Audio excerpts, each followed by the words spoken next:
그리스도 안에서 사랑하는 성도 여러분, 이제 우리는 두 번째 기도죠. 청원. 하나님의 나라가 임하소서에 대해서 오늘 살펴보겠습니다. 실은 여러분, 이 주기도문은 자다가도 맹정신이 아니어도 주기도문 외워보라고 하면 여기 외우지 못할 사람이 하나도 없습니다. 다 외웁니다. 아주 익숙하죠. 다 잘 알고 있습니다. 그런데 이 의미가 뭡니까? 이게 어떤 의미가 있습니까? 이것이 당신의 삶에, 생각에, 행위에 어떤 영향을 끼치고 있는가? 우리가 오늘 예배를 드린다의 의미가 있는 것이 아니고 어떤 예배를 드리고 있는가? 이것이 더 중요합니다. 자, 그런 의미에서 당신의 나라가 임하소서, 이건 굉장히 중요한 주제죠. 특별히 이 하나님의 나라, 이 나라라는 이 말은 성경에서 아주 중요한 주제입니다. 어쩌면 성경에서 가장 핵심 중에 핵심의 주제가 뭐냐라고 묻는다면 많은 신학자들이 하나님의 나라입니다 라고 말할 것입니다. 그래서 마가도, 보세요. 마가도 이 나라라는 주제를 예수님의 설교의 서론에 이 하나님의 나라라는 말을 사용했습니다. 자, 마가복음 1장 14, 15절입니다. 요한이 잡힌 후 예수께서 갈릴리에 오셔서 이제 하나님의 복음을 전파하셨습니다. 그때 이르시되, 그 복음의 내용이 뭐냐? 때가 찼고 하나님 나라가 가까이 왔다. 그러니 회개하고 복음을 믿으라. 이렇게 말하고 있습니다. 제가 이제 하나의 예를 마가복음에서 말씀드렸어요. 또 하나의 나라가 얼마나 중요한가를 말씀드립니다. 두 번째 예는, 여러분 혹시 하나님 나라의 비유를 아시죠? 천국은 마치 이와 같으니, 천국은 마치 겨자씨와 같다. 천국은 마치 잃어버린 드라크마와 같다. 천국은 마치 등불을 기름을 준비한 여인과 같다. 이게 전부 천국을 지금 하나님의 나라를 설명하는 거예요. 하나님의 나라를 한자로 천국이라고 말하는데, 이런 천국의 비유, 하나님 나라의 비유를 이야기하고 있습니다. 그리고 여러분과 제가 잘 아는 마태복음에 보면 예수님이 제자들에게 뭘 주십니까? 무슨 열쇠? 천국 열쇠를 맡깁니다. 하나님 나라, 천국, 하나님 나라의 열쇠를 맡기죠. 그래서 성경은 이 천국, 나라, 하나님의 나라, 그래서 굉장히 중요하게 다루고 있는데, 그러면 도대체 이 나라는 어떤 나라일까요? 여기에 정말 많은 이론이 있습니다. 이론. 저는 신학교 3년 동안 제가 3년 내내 고민한 주제가 바로 이 하나님의 나라입니다. 아마 제가 읽은 책들 중에 하나님 나라만큼 많은 책을 읽은 책도 없을 것이에요. 근데 오늘 새벽에서야 제가 비로소 조금 희미하게 이해했다는 것입니다. 여러분, 제가 설교하기 전에 다 이해가 되십니까? 그럴 거라고 생각이 듭니다. 이게 쉬운 얘기가 아닙니다, 여러분. 여러분, 사람들이 이 나라에 대해서 많은 이야기를 합니다. 어떤 사람들은 이 나라는 저기 어디 하늘나라 어디에 있다. 거기는 맨션과 같다. 거기는 금으로 치장되어 있고, 그 나라는 보석으로 치장되어 있고, 이 땅에 좀 헌신하고 수고 많이 한 사람 보상으로 그런 좋은 집에서 살 것이다. 하나님 나라를 마치 그런 어떤 장소적인 개념, 공간적인 개념, 또 아니면 굉장히 멋있게 치장되어 있는 그런 곳으로 생각하는 사람도 있어요. 또 아니다. 어떤 사람들은 또 하나님의 나라는, 아까 너희가 하나님의 나라가 언제 임합니까? 라고 바리새인이 물으니까 예수님이 among you, 너희 가운데 하나님의 나라가 이미 있다. 그래서 이런 말씀을 가지고 하나님의 나라는 우리의 마음에 이루어지는 것이다. 마음 안에서 하나님의 나라가 이루어지는 것이다. 그래서 심령 천국 통치를 주장하는 사람도 있어요. 이게 나는 옛날에 이런 신학자들의 글이 맞다 박수를 쳤는데, 지금 생각해보면 참 어리석은 신학자들인데 어떻게 성경을 이렇게 볼 수 있을까? 그러니까 이것은 얼마나 세상적인 지식으로 지식이 맞냐에 따라서 성경을 올바로 해석하냐 못하느냐를 결정하는 건 결코 아닙니다. 성경이 말하는 대로 성경을 이해하느냐 못하느냐의 문제예요. 그래서 오늘 그 파수꾼이 하나님이 말씀한 대로 전해야 돼. 파수꾼인 것처럼 정말 성경이 말하는 것을 자기가 가지고 있는 신학이라는 논리를 가지고 재해석할 것이냐, 그러면 이 사람은 잘못된 파수꾼이지만 자기가 가지고 있는 연구한 그 모든 학문적인 지식을 가지고 성경이 말하는 것을 따라서 만약에 성경을 이해한다면 그건 진짜 파수꾼이 되겠죠. 바로 이 문제가 지금 관건이 되겠습니다. 그래서 각자 하나님의 나라에 대한 이런저런 해석들이 너무너무 많아요. 제가 이것을 소개하려다가 다 삭제해버렸습니다. 이럴 필요가 없겠다. 왜? 이렇게 되면 여러분과 저는 굉장히 혼란스러울 수 있어요. 그러나 이 나라, 하나님의 나라는 그리 어려운 게 아닙니다. 참 쉽습니다, 여러분. 간단합니다. 어떻게 이해해야 할까요? 그것은 그리스도 안에서 이해하십시오. 그리스도를 통해서 하나님 나라를 이해하십시오. 그렇게 이해하면 이런 이해가 됩니다. 원리적으로는, 제가 말씀드립니다. 원리적으로는, 그러니까 우리는 여러분 하나님 앞에서 죄 있는 자입니까? 없는 자입니까? 없는 자예요. 하나님이 나를 어떻게 여기시죠? 그걸 원리적으로 그렇게 본다는 거예요. 뭘로요? 실제적으로는 죄인이죠. 그렇죠? 그래서 마틴 루터는 나는 의인이면서 동시에 죄인이다, 이런 말을 했어요. 원리적으로는 의인입니다. 그리고 원리적으로는 여러분의 시민권이 어디에 있습니까? 원리적으로는 지금 여러분은 누구와 함께 있습니까? 하나님 그리스도와 연합해서 하늘에 있는 자들입니다. 그래서 땅을 바라보지 말고 어디를 바라보라고 말해요? 하늘을 바라보라고 말하는 거예요. 원리적으로는 그렇습니다. 마찬가지로 원리적으로는 이미 하나님의 나라는 이 세상 속에 이미 임했습니다. 그러나 실제적으로는 이루어져 가고 있습니다. 이것을 우리가 어디에서 알 수 있냐면 여러분이 잘 아는 겨자씨 비유를 통해서 생각해 보면 아주 쉬워요. 그러니까 하나님의 나라는 이미 여기에 있어요. 이 땅에, 이 세상 속에 있습니다. 그러나 하나님의 나라는 이루어져 가야 된다. 다시 말하면 하나님의 나라는 성장 과정을 반드시 겪어야 하는 나라입니다. 다시 뭐가요? 뭘 겪어요?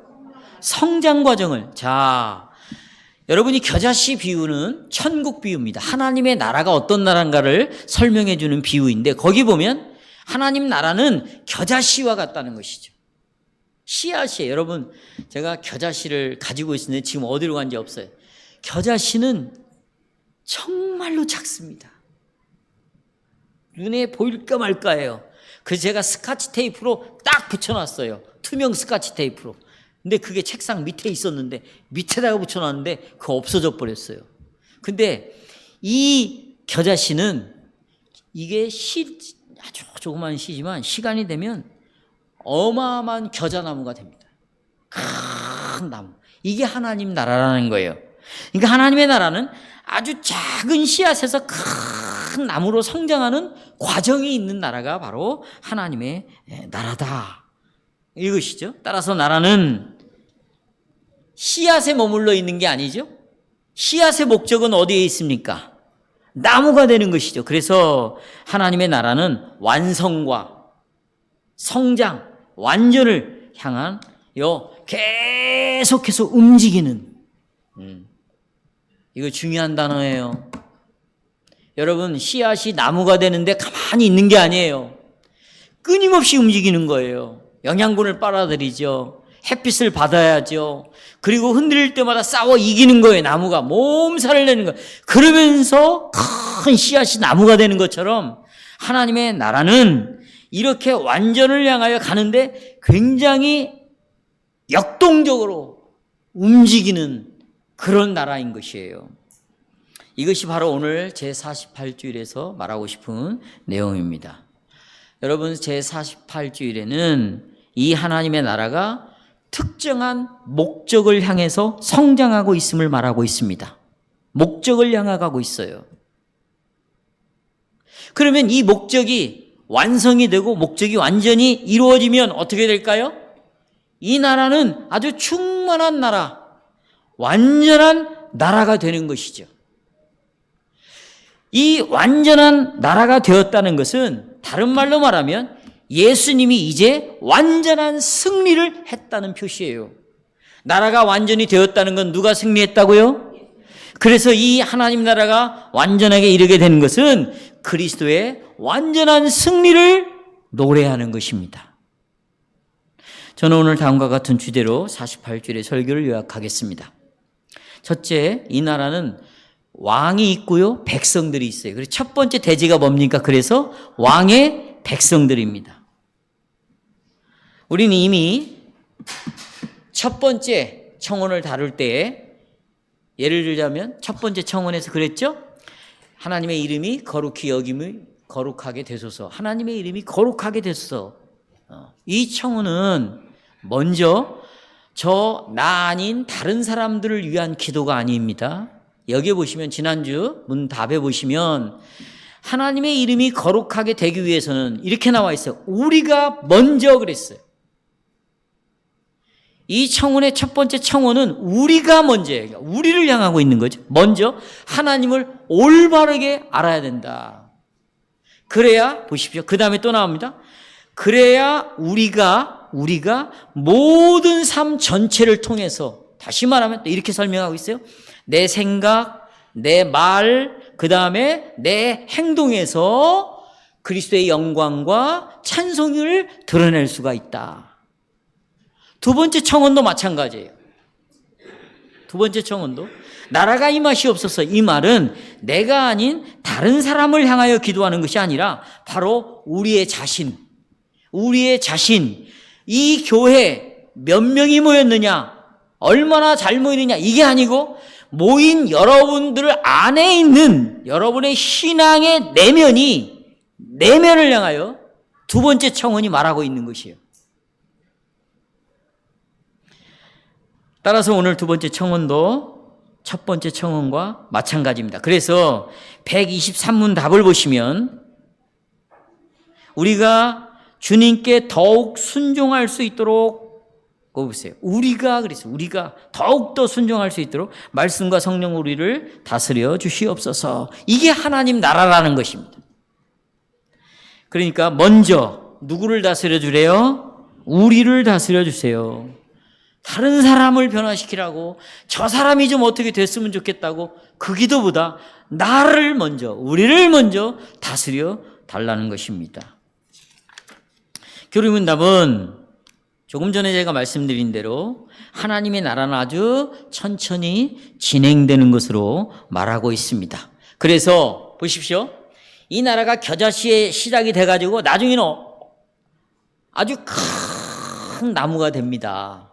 겨자씨 나무가 얼마나 큰지 몰라요. 그리고 여기에 모든 새들이 집을 짓고 안식하고 살아요. 그러니까 이 나라는 전 세계를 다스리는 나라예요. 왕이. 그게 바로 나무가 말하는 거예요. 그래서 전 세계에 있는, 거의 새로 비유했지만 전 세계에 있는 하나님의 구원받은 백성들이 이 나라에 살게 되는 것이죠. 그러니까 이 나라는 전 세계적으로 또 확장이 되는 나라입니다. 그러나 이 하나님의 나라는 아까도 제가 말씀드렸지만 적용에 있어서 우리에게 먼저 적용이 돼야 된다. 우리가 더욱더 순복하도록 말씀과 성령으로 어떻게 받아야 된다? 다스림을 받아야 된다. 이렇게 말하고 있어요. 그러니까 먼저 전 세계를 다스리는 나라를 생각할 것이 아닙니다.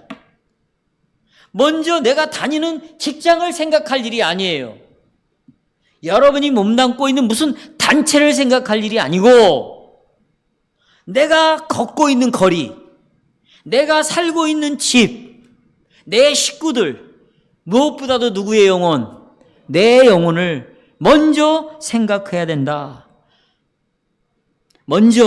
그래서 이 나라는 지역적이고 가정적인 것이고 나 자신에게서 출발해야 한다.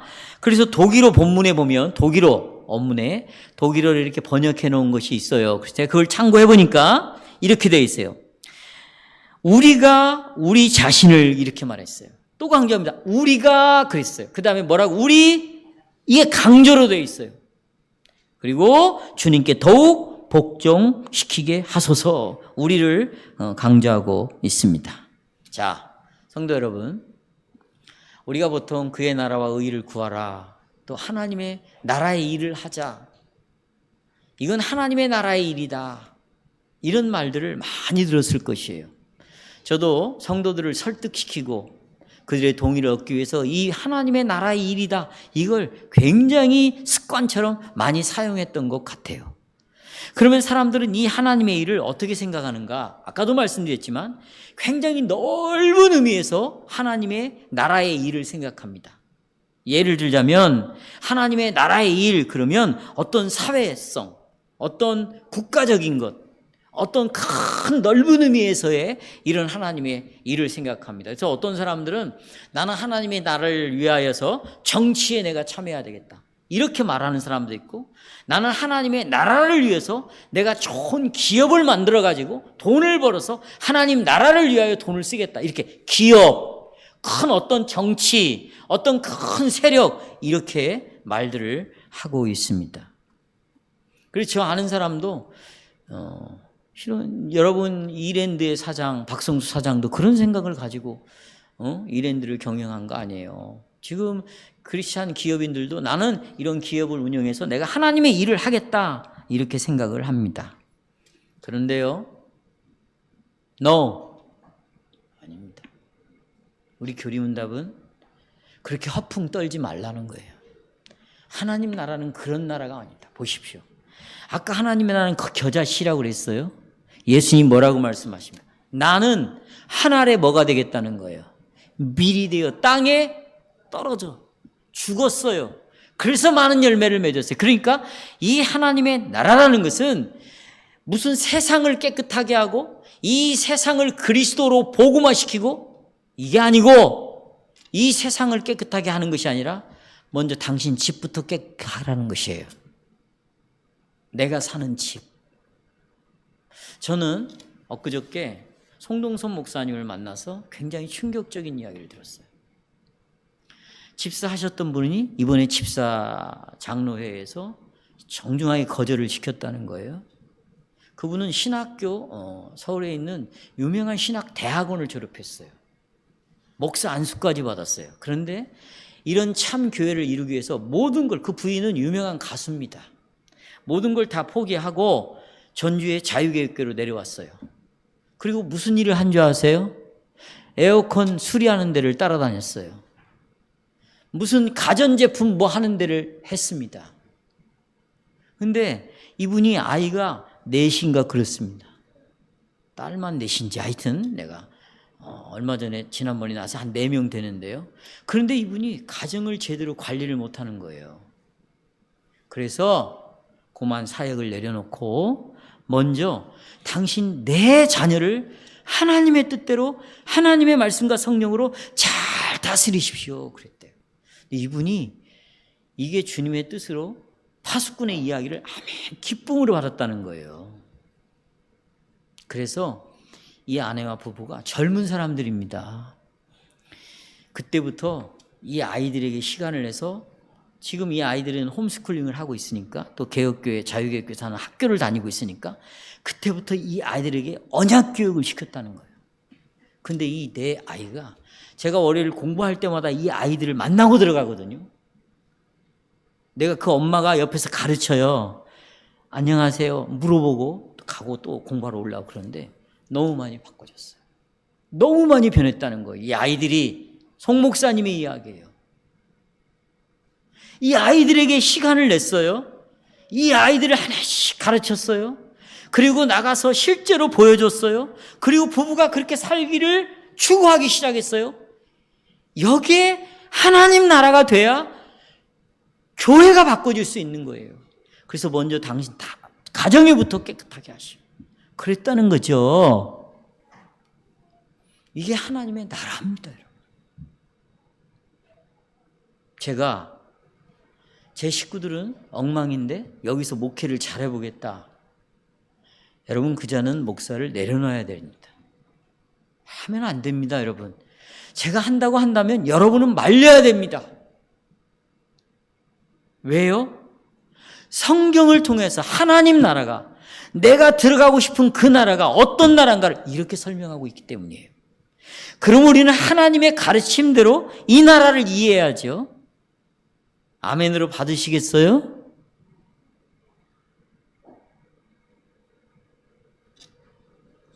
나라라는 것은, 제가 지금 계속 나라를 설명합니다. 나라라는 것은 매우 특별한 것들로 구성이 되어 있어요. 나라가 되려면 여러분 보통 일반적으로도 통치자가 있어야 돼요. 왕이 있어야 됩니다. 왕만 있으면 나라가 성립될 수 없죠? 뭐가 있어야 돼요? 백성이 있어야 됩니다. 백성과 왕만 있다고 나라가 성립되는 게 아니에요. 그들이 실제로 살아갈 수 있는 뭐가 있어야 돼요? 땅이 있는 거예요. 땅이 이렇게 있어야 되죠. 근데 여기서 지금 중요한 것은, 땅도 중요하고 다 중요하지만 제일 중요한 것은 뭐냐면 하나님과 백성과의 관계입니다. 성경은 이걸 그러니까 하나님 나라에서 액센트를 주냐면 하나님 나라에 두면 안 되고 어디에 둬야 되냐? 하나님의 나라, 여기에 둬야 돼요. 제일 왕이 중요하고 그 왕과 맺는 백성과의 관계인데, 여러분 이 왕과 백성과의 관계는 정말 아름다운 관계고요, 영광스러운 관계예요. 이 왕은 하나님이시고 곧 우리 주 예수 그리스도이시죠. 이 왕과 백성과의 관계가 정말 하나가 되잖아요. 그러면 여기는 뭐가 나오냐면 평강이 넘치는 나라가 되는 거예요. 그런데 왕과 백성과의 관계가 서로 대립이 되면 여기는 어떤 일이 벌어지냐면 반역이 일어나는 거죠. 그래서 아담과 하와가 왕이신 하나님 앞에서 대립을 가질 생각을 한 거예요. 나도 하나님처럼 되겠다는 거죠. 그래서 어떻게 하나님 왕을 향하여 반역을 하고 혁명을 일으켜버린 거죠. 제가 아주 오래전에 본 그 옛날 영화 중에 그 여왕이, 유럽에 있는 영화인데, 여왕이 자기 시녀에게 그렇게 물어요. 얘야, 너 혁명이 뭐라고 생각하냐? 그러니까 이 시녀가 굉장히 똑똑한 시녀였던 것 같아요. 그 시녀가 이렇게 말합니다. 그 자기 여왕에게, 여왕이시여, 혁명이라는 것은 내가 여왕의 자리에 있는 거고 여왕이 어디로 오는 거고 내 자리로 오는 겁니다. 그러니까 하나님과 왕과 백성이 대립관계가 되면, 자꾸 긴장관계가 되면, 내가 이 하나님에 대해서 자꾸 불편한 생각이 들고 내가 이분의 말을 들을까 말을까, 벌써 이건 대립 상태거든요. 그렇잖아요. 대립이니까 내가 하러 말어 이런 거잖아요. 이런 상태가 되면 이미 반역은 시작이 된 겁니다. 반역이 시작이 된 거예요. 교회를 아무리 잘 나오고 그 사람이 아무리 아무리 그런다 할지라도 이미 반역이 시작이 된 것이죠. 여러분, 오늘날 많은 사람들은 이 왕의 다스림을 받는다, 이걸 본성적으로 싫어합니다. 왜냐하면 다스림을 받는다라는 것은 이미 계급적인 구조가 그 안에 들어있어요. 네. 그리고 뿐만 아니라 이 다스림을 받는다 속에는 무조건적인 복종이 들어있습니다. 네. 이게 하나님 나라에 대해서 하는 말이에요. 세상이 아니고. 그러니까 여러분, 이 나라는 순종이 의무예요. 뭐가 의무라고요? 그런데 이 교회 안에 있는 사람들은 이 나라를 몰라. 난 모른다고 말하고 싶어요. 그러니까 어떤 생각을 갖냐면, 이 왕 앞에, 하나님 앞에 나는 정말 순종하네. 그분은 하늘에 계시고 나는 땅에 있으니까 벌써 계급적인 구조를 갖는 거예요. 이분은 창조주예요. 우리는 이분에 의해서 어떻게 됐어요? 피조물이 된 거예요. 이 정도로 차이가 있는 관계를 맺고 있어요. 그렇다면 우리는 무조건적인 순종인 거죠. 그런데 그렇다면 하나님과 우리의 관계는 순종이 우리의 의무가 돼야 되는 거예요. 근데 뭐냐면 보세요. 우리들 생각에는 이 다스림을 받는다는 것이 가능성으로 생각을 하는 거예요. 뭘로요? 가능성. 그러니까 하나님이 나에게 이렇게 하라라고 명령했어도 내가 과연 이걸 지킬 수 있을까? 하고 싶은 마음이 있을까? 이게 정말 나에게 도움이 될까? 가능성을 찾아가는 거예요. 그래서 가능성이 있으면 뭐하고? 순종하고. 내가 그럴 가능성을 없어. 내 마음에 그런 마음을 갖고 싶지 않아. 그러면 나는 순종하지 않겠다는 거예요. 우리가 오늘 직분자에 말했지만 직분자들이 정말 하나님의 말씀을 가지고 그에게 나팔을 불면 이 사람은 순종해야 될 의무가 있는 거예요. 내 본성은 다스림을 받고 싶지 않아요. 그러나 그 본성이 그러든 상관하지 않고 이게 의무란 말이죠. 예, 알겠습니다. 그렇게 하지요. 이건데 내가 과연 그것을 할 마음이 있는가, 가능성이 있는가에 따라서 순종을 하려고 하고 있다. 그러니 여러분, 하나님의 나라가 이루어지겠어요? 네? 학교는 하버드에 들어와 가지고 공부를 안 해. 나라는 하나님의 나라에 들어와 있대. 사는 방식은 어떤 방식으로 사느냐? 어둠의 방식으로 살아가는 거예요. 마귀가 다스리는 방식으로, 마귀의 다스림을 받는 방식으로 하나님 나라에 살아가는 거지. 그러니까 이런 사람은 예수 믿는 게 고역이에요. 정말 힘든, 이게 위선과 거짓이니까 얼마나 힘들겠어요. 네. 우리가 주님의 나라가 임하소서라는 이런 청혼은 예수님이 나의 주인이니까, 왕이니까 이제 이분만이 나를 다스릴 수 있는 분이다. 이런 확고한 확신을 갖는 나라예요.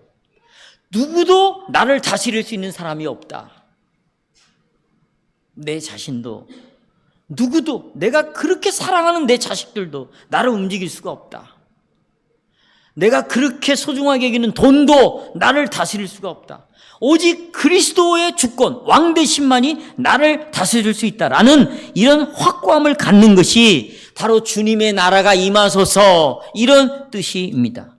순종하는 것은 성도 여러분, 그러나 우리의 본성과 힘이 충돌이 일어나는 거지만 그런 것과 상관없이 나는 점점 더 그리스도의 통치에 나를 자신을 복종시켜 가야 되겠다. 이런 마음을 갖고 살아가는 나라가 하나님의 나라입니다. 여러분, 우리가 정말 그리스도에게 복종하는 것이 자연스럽고 순조롭게 일어날 일입니까? 절대로 그렇지 않아요.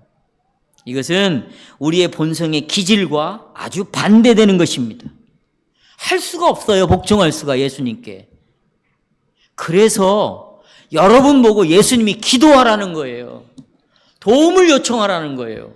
그러니까 기도하지 않는 사람은 내가 죽을 때까지 내가 내 인생을 다스리고 내가 살겠다고 계속해서 자기 주장을 하고 살아갈 수밖에 없는 자예요. 그러니까 기도하지 않으면서 나는 왜 이렇게 순종하지 못하냐, 나는 왜 하나님 말씀대로 못 사냐, 나는 왜 이렇게 자빠지냐, 이 말은 보세요. 기도하지만 않으면서 이런 생각을 하고 살아간다는 것은, 여러분 한번 생각해 보세요. 이게 얼마나 외식이고 위선인가. 그럴 마음이 원래 없다는 거예요. 그러나 이렇게 살고 싶어하는 사람은 뭐 한다? 하나님께 기도한다는 거예요. 뭐라고요? 하나님, 여기 나와 있는 대로 제가 말씀을 드리는 거예요. 우리 신앙고백서에 성령과 말씀으로 나를 다스려 주십시오. 그래서 내가 점점 더 누구에게 복종하도록 주님께 복종하게 해 주십시오. 나에게 복종을 가르쳐 주십시오. 순종을 가르쳐 주십시오. 나는 본성적으로 복종할 마음이 없는 사람입니다. 그런데 이 본성을 새롭게 해 주십시오 그랬어요. 따라서요. 본성을 새롭게 해 주십시오. 순종할 수 있도록 도와주십시오. 그러면 저는 순종할 수 있습니다. 이렇게 기도하라는 것이죠.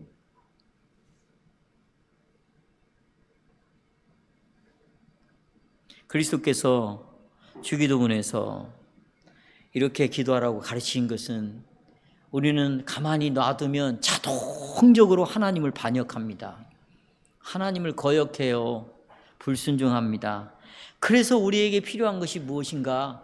그걸 주님은 너무나 잘 아셨던 것이죠. 그래서 주님이 순종하도록 만들어 주시지 않으면 우리는 순종할 수 없다는 걸 주님이 너무나 잘 알으셨어요. 그래서 하나님께서 우리에게 자원하는 마음을 주셔야 돼요. 그래서 우리의 왕이신 예수님은요, 자기의 대적인 마귀를 거꾸로 떨어뜨리는데 쓰는 시간보다 여러분이 주님께 더욱더 복종하고 그러기 위하여 말씀과 성령으로 다스림을 받는 삶을 사는데 훨씬 더 많은 시간, 백성을 위하여 쓰는 시간이 훨씬 많습니다. 지금도 보세요. 지금 여기 직분자들이 세상에 있는 사람들하고 씨름하고 있습니까? 목사가 다른 교인들하고 씨름하고 있어요? 여러분들이에요. 이것은 주님이 여러분들을 하나님 나라에 순종하는 백성, 복종하는 백성, 말씀과 성령의 다스림을 받는 백성으로 사용하려고 이렇게 많은 시간을 쏟고 있다는 것이에요. 그렇다면 여러분, 우리는 의문이 생길 수밖에 없어요. 왕은 어떻게 우리를, 주님의 백성들을 점점 복종시키고 순종시켜 가시는가? 두 가지라고 말하고 있어요. 문답에 보면 주님의 말씀과 성령으로 그렇게 하신다는 거예요. 여러분, 하나님의 나라는요, 하나님의 능력의 말씀으로, 이 하나님의 나라는 것은 하나님의 그 말씀의 능력으로 우리 안에서 일하시는 성령의 나라인 거예요. 하나님의 나라는 누구의 나라다? 그런데 성령이 뭘로 일하셔요? 하나님의 말씀으로 일하시는 거예요. 이걸 기억하셔야 돼요. 하나님의 나라는 말씀으로 일하는 나라예요. 성령으로 일하는 나라예요. 근데 이 말씀을 누가 사용해요? 성령이 사용하죠. 그러니까 이 나라는 누구의 나라일까요? 성령의 나라인 것입니다. 오직 성령만이 이렇게 강팍하고 이렇게 이기적이고 자기 고집에 사로잡혀 있는 우리의 마음을 부드럽게 만들 수가 있습니다. 여러분과 저의 육신은 끊임없이 하나님의 나라를 대적합니다. 그런데 우리의 육신을 이기실 수 있는 분이 누구밖에 없어요. 자, 우리의 육신은 하나님의 나라를 뭐 한다고요? 대적하는 거예요. 그런데 우리의 육신을 이길 수 있는 것은 성령이에요. 바로 주님의 말씀으로 우리를 다스리심으로 우리의 육신을 이기시고 우리의 육신이 이제 성령 앞에 항복, 두 손을 들게 만드는 것이에요. 그래서 우리 교리문답은 이제 다음 문장으로 넘어가는데요. 이제 하나님의 나라를 이야기했다가 그 다음에 주님의 교회를 보존시켜 주시고 어떻게 흥왕하게 성장시켜 주십시오. 여기 하나님의 나라에 대해서 말하다가 갑자기 뭐에 대해서 말하는 거예요? 교회에 대해서 말하는 거예요. 자, 보세요. 중요합니다. 하나님의 나라를 이야기하다가 갑자기 또 뭘로 돌아가요? 그러면 하나님 나라와 교회가 어떤 관계가 있을까 하는 거예요. 관계가 있습니까? 없습니까? 자, 이제부터 잘 들으시기를 바랍니다. 지금 신학자들도 그렇고요. 소위 신학교에서 꽤나 공부 좀 했던 사람들, 그런 사람들은 하나님 나라에 대해서 그래도 깜냥의 책들을 읽었어요. 이런 사람들이 하는 일이 지금 뭐냐면 교회와 하나님의 나라를 대조시키는데 굉장히 노력을 기울이고 있다는 거예요. 다시 하나님의 나라와 교회를 뭐 하고 있어요? 대조를 하고 있어요. 대조. 여기에 노력을 기울이고 있어요. 어떻게 대조합니까? 들어보십시오. 교회는 아주 불완전하다는 거예요. 이 지상에 있는 이 교회는 불완전하다. 그리고 제한적이에요. 조금밖에 일을 못해. 이 배강교회가 뭐 얼마나 일을 많이 하겠어요. 선교사 도와도 몇 명도 없고 끝나는 거예요. 응? 뭐 얼마나 영향을 끼치겠어요. 여기에 무슨 대기업의 총수가 있어요. 아니면 국회의원의 의장이 있어요. 아니면 이 교회 대통령이 있어요. 그런 걸 보면 고작해야 그냥 내가 사는 그 영역에서 조그마하게 활동을 한다. 그리스도인으로서. 그러니까 제한적이라는 거예요. 제한적이라는 거예요. 또 이 교회는요, 굉장히 아주 힘이 없어요. 그걸 정적이라고 말해요. 그러니까 이렇게 그냥 멈춰져 있는 상태에 있어. 맨날 그 사람들이고, 그냥 맨날 똑같은 방식으로 예배드리고, 뭐 그냥 거기서 그 우물 안에서 그 개구리들이 있는 것처럼 그 우물 안에 그 성도들이 이렇게 부동적, 정적이다. 그래서 이게, 보세요. 이게 아주 제한적이고, 정적이고, 그래서 불완전하다. 그러나 하나님의 나라는 어떻게 생각하느냐? 하나님의 나라는 제한적이지 않아. 무한대야. 무한대. 그리고 이 나라는, 하나님의 나라는 이렇게 그냥 능력 없이 자기네들끼리 모여서 쿵짝쿵짝 하는 게 아니라는 거예요. 이 나라는 굉장히 역동적이고 굉장히 활동 영역이 높다는 거예요. 그래서 이 나라는 완전한 또 나라예요. 이렇게 서로 대조를 이루고 있다. 그래서 하나님의 나라를 천상의 교회라고 말하고, 이 지역에 있는 교회를 지상의 교회라고 말하고, 여기는 제한적이고 불안적이지만 저기는 무한되고 완전하다. 이게 지금 신학자들이 하는 얘기예요. 그래서 이들은 잘 들어보십시오. 이 지상교회를 뭐라고 말하면 벽돌교회라고 말해요. 왜냐하면 벽돌은 한번 딱 정해지면 움직여요, 움직이지 않아. 그 정도로 이 제도에, 인간들이 제도를 통해서 세운 이 교회는 그렇게 제한적이고 부동적, 움직이지 않는 마치 죽은 교회와 같다는 것이에요. 그리고 불완전하다는 것입니다. 그래서 이 교회는, 지상의 교회는 항상 하나가 될 수 없어요. 매일 다투어. 연합이 안 돼요.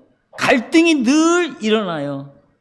그런데 이 교회에 있다가 하나님 나라로 가면 이 나라는 다투지도 않아. 하나가 될 수 있어요. 또 갈등 없이 얼마든지 협력할 수 있어요. 그래서 이런 지상의 교회, 이런 불안교회에 불만을 품는 사람들이 마치 보세요. 전 우주를 대상해서, 전 지구를 대상해서 폭넓게 일하는 교회로 이동합니다. 잘 들으십시오. 폭넓게. 예를 들어서 전 세계로 우리는 선교사를 몇 명 파송하고 있다. 우리는 넓은 의미에서 NGO 활동을 벌이고 있고, 우리는 교회들이 전 세계 일에 이런 일들을 참여하고 있다. 그러면 보세요. 이 사람들이 이건 바로 하나님의 일이라고 생각을 해서 넓은 쪽으로 이동을 하게 돼 있어요. 그러니까 하나님의 나라는 신앙에 있어서 1차적인 것이 되겠죠. 교회는 2차적이 되는 것이에요. 바로 이런 잘못된 개념을 가지고 에큐메니칼 운동을 하는 거예요. 교단을 초월해요. 교회를 초월해서 하나의 기독교 단체를 만드는 것입니다. 왜요? 이것이 바로 하나님 나라라고 생각해요. 넓은 의미에서요. 그리고 역동적인 의미에서 교회 삶은 누가 반대하고 누구는 찬성하고 뭐 좀 하자고 그러면 여기서 서로 의견이 충돌이 돼서 이러지만, 이 교회를 떠나서 하나님 나라라는 개념을 가지고 이런 일을 할 때는 문제가 생기지 않는다고 생각을 갖고 있어요. 그래서 많은 사람들이 교회를 우선순위로 두지 않고 자기가 속한 선교연합회, 이런 여러 교회들이 모여서 선교를 하잖아요. 그런 선교연합회, 신우회, 각종 기독교 활동, 내가 여기서 세밀하게 이야기할 수 있어요. 그지만 하지 않겠어요? 교회 바깥에서 그런 여러 가지 것들에 초점을 두고 교회에 헌금을 안 하는 대신에 이런 데는 아주 돈 있는 사람들이 투자를 하고 헌금을 하는 것이에요. 왜 이런 신앙을 가지게 되었을까요? 이것은 아주 잘못된 하나님의 나라의 개념이 그 안에 들어왔기 때문이에요. 그 외에도 이건 제가 조직신학을 가르치는, 보수신학교 조직신학을 가르치는 교수의 책에서 발췌해온 거예요. 들어보세요. 그 사람은, 이 교수는 하나님의 나라를 그 외에도 이렇게 말합니다. 교회는 하나님의 나라에 들어가는 문짝에 불과하다고 그랬어요. 그러니까 하나님의 나라가 크겠어요? 교회가 크겠어요? 문짝이 커요? 아니죠. 들어가는 관문에 불과한 것이다. 그래서 이 교회는 하나님의 늘 나라를 소망하는 그런 공동체라는 거예요. 우리가 하나님 나라에 갔으면 좋겠다. 그 나라를 가야 되는데 잠깐 들르는 정거장처럼 생각을 한다는 것이죠. 그래서 교회 외에 하나님의 나라는 어디가 있는가?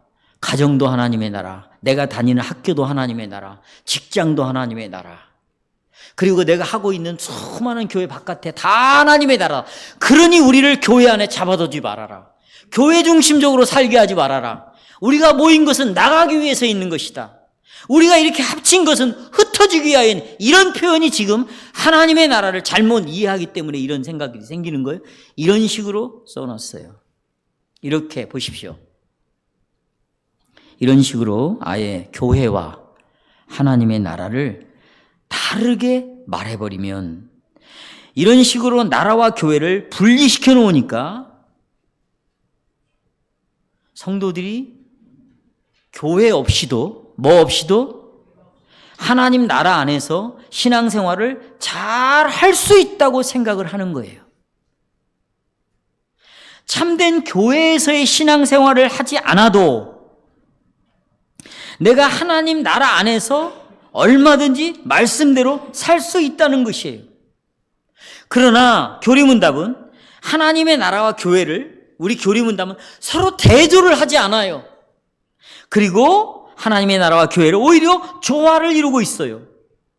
여러분, 교리문답은 하나님 나라와 교회와의 관계를 따로 설명하려고 노력하지 않아요. 하나님 나라는 이것이고 교회는 이것이다 이렇게 따로따로 설명하지 않습니다. 바로 보세요. 하나님의 나라와 교회를 같은 단어로 쓰고 있어요. 지금 동의어로 쓰고 있어요. 그래서 하나님의 나라를 이야기하다 곧바로 어디로 돌아와 버립니까? 교회 이야기를 쓰고 있는 것이에요. 교차적으로 쓰고 있어요. 그러니까 하나님의 나라의 자리에다가 교회가 오고 교회의 자리에다가 뭐가 오고 하나님의 나라가 오고. 왜? 하나님의 나라와 교회는 같은 의미를 갖고 있으니까. 우리 주일에서 보셔요. 주님의 나라가 임하소서, 하나님 나라가 임하소서에 대해 설명을 하면서 주님의 나라를 또 주님의 나라와 교회를 교차적으로 사용하면서 이 기도의 의미를 지금 설명하고 있습니다. 다시 말하면 하나님의 나라는 우리가 더욱더 주님에게 복종하는 나라이고 말씀과 성령으로 다스림을 받는 나라이다. 이렇게 말하다가 갑자기 교차되는 단어를 써버린 거예요. 동의어를. 교회를 말합니다. 그러면서 교회를 어떻게? 보존하시고 교회를 어떻게? 흥왕하게 해주십시오. 라고 이렇게 곧바로 교회로 하나님의 나라라는 단어의 자리에 교회라는 단어를 사용하고 있습니다. 이것은 보십시오. 제가 지금 설명드린 이것은 어떻게 주님의 교회를, 이 교회를 보존해 가시는가, 또 이 교회를 어떻게 자라게 하는 것인가를 여러분이 분명하게 알게 될 때에 이해할 수 있어요. 여러분, 주님께서는 하나님의 나라를 가지고 왔습니다. 왕으로 오셨으니까, 왕이 이동했으니까 하나님의 나라도 이동한 거예요, 안 한 거예요? 우리나라 대통령이 파리로 갔습니다. 파리로 넘어갔어요. 그렇지요? 영국으로 갔습니다. 그러면 왕만 간 게 아니에요. 뭐가 간 거예요? 대한민국이 따라가는 거예요. 예수님이 왕이 이 땅에 오셨어요. 그러면 어떤 나라가 따라온 거예요? 하나님의 나라가 따라온 거예요. 그러면 보십시오. 이 나라가 어떻게 이 땅에 임했는가? 성령과 말씀으로 임했어요. 이 나라가 어떻게 임했다고요? 말씀으로 왔어요. 말씀이 육신이 돼 우리 가운데 뭐 했어요? 말씀으로 오는 거예요. 그 말씀을 누가 또 역사해요? 성령이. 그래서 예수님도 뭘 받은 거예요? 성령으로 기름 부음을 받는 거예요. 그러니까 하나님의 나라가 임하는 것은 말씀과 성령으로 이 나라가 임한 것이죠. 여기까지 이해가 되십니까? 바로 이런 방식을 교회를 보존하고 교회를 자라게 할 때도 이런 방식을 썼다는 거예요. 이 교회를 보존하는 것도 뭐과 뭘로? 성령과 뭘로? 말씀으로 보존하시고, 여러분 하나하나를 지키는 것도 성령과 말씀이요. 자라게 하는 것도 뭡니까? 성령과 말씀이에요. 그러니까 하나님의 나라가 자라는 곳에서 또 역시 그곳에서 뭐가 자랄까요? 하나님의 나라가 자라는 곳에 뭐가 자랄까? 교회가 자라게 돼 있어요. 다시 교회가 자라는 곳에 곧 뭐가 자라요? 하나님의 말씀이 자라는 것이에요. 그래서 핸드아웃 보시면 벨직 신앙급에서 27항에 보시면 보편적 하나의 교회를 이렇게 설명하고 있습니다. 같이 읽어봅시다. 시작. 이 교회는 세상에 처음부터 존재했고 세상에 끝날까지 존재하게 될 것입니다. 왜냐하면 그리스도께서는 보세요. 다스림을 받는 백성들이 있어야 뭐가 될 수 있대? 이게 지금 하나님이 나라를 선정하는 거예요. 나라는 왕이 있어야 되고 뭐가 있어야 돼? 왕의 다스림을 받는 뭐가 있어야 돼요? 백성이 있어야 돼요. 그러니까 성도 여러분, 하나님의 나라의 시민들은 그리스도의 다스림을 받는 백성들이고, 이 백성들의 머리는 누가 되고 그리스도가 되고, 또 이 그리스도의 머리에, 자 여기 보세요. 그리스도의 다스림을 받는 백성이 있어야 돼요. 내가 예수님의 다스림을 받는다, 그 말은 머리의 인도를 받는다는 거예요. 왜? 여러분 지금 몸이 뭐에 의해서 움직여요? 머리. 그러면 영적으로 우리를 다스리는 분이 예수님이라면 영적으로 우리의 머리는 누굴까? 예수님이에요. 그리고 머리와 예수님이 붙어 있어요, 안 붙어 있어요? 붙어 있죠. 한 몸이죠. 그래서 우리가 시행하는 거지, 떡을 한 몸에서 떼서 먹는 거예요. 성찬을 통해서 참여하는 그리스도의 교회에 함께 속한 자들이 바로 하나님 나라의 시민입니다. 따라서 하나님 나라 안에서, 넓은 의미라고 쳐요. 하나님 나라 안에서 우리가 하나가 될 수 있는, 서로 협력할 수 있는 유기적인 관계를 가질 수 있는 기초는 어디에 있는가? 바로 눈에 보이는 교회 안에서 믿음의 일치가 있어야 되고 예배의 일치가 있어야 하나님 나라 안에서도 우리가 하나가 될 수가 있는 것이에요. 교회 안에서 믿음의 일치와 예배 안에서의 일치가 없는 연합. 예를 들어서 선교라는 목적을 갖고 믿음의 일치가 안 와요. 예배 연합이 있을 수가 없어요. 아니, 찬송을 복음성가를 부르고 있는 교회 교인 성도예요. 나는 복음성가가 틀렸다는 게 아니에요. 집에서 개인적으로 부르라는 거예요. 예배 때는 부를 수가 없다는 거죠. 당신이 믿는 하나님이 그런 하나님이라면 얼마든지 부르세요. 그러나 하나님이 부르려 찬송을 통해서 영광 받으신 찬송은 예수님도 그런 찬송을 부르지 않았어요. 시편을 노래했다고 그러잖아요. 오늘도 제가 이 얘기했죠. 내가 너에게 주는 말만 전해야 된다는 거예요. 하나님은 오직 당신이 하신 말씀으로만 백성들이 찾아와야 만나주는데, 말씀도 아닌 인간에게서 느끼고 경험한 것들을 가지고 하나님을 찾아온다. 오늘 에스겔이, 에레미야가 뭐 때문에 얻어맞고 수영까지 다 뽑히고 그랬습니까? 예수님이 이 땅에 왜 오셨어요? 하나님 나라가 어떤 나라입니까? 먹고 마시는 나라입니까? 즐기는 나라입니까? 의와 화평의 나라예요. 그러려면 말씀과 성령 역사하지 않으면 불가능한 나라 아닙니까?